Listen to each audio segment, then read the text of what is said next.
naik di pasaran beberapa waktu belakangan ini? Sangat sangat membebankan saya untuk kehidupan hari-hari karena harga bahan pokok seperti telur, beras, ikan pun juga ikut juga. Ya.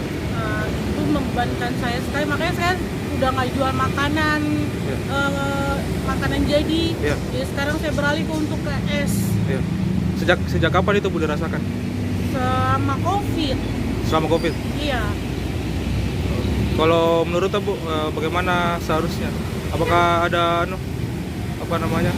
kebijakan dari pemerintah untuk hal ini baiknya?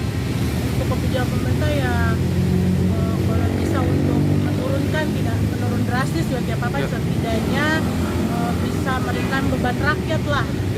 Untuk apalagi kita yang UMKM,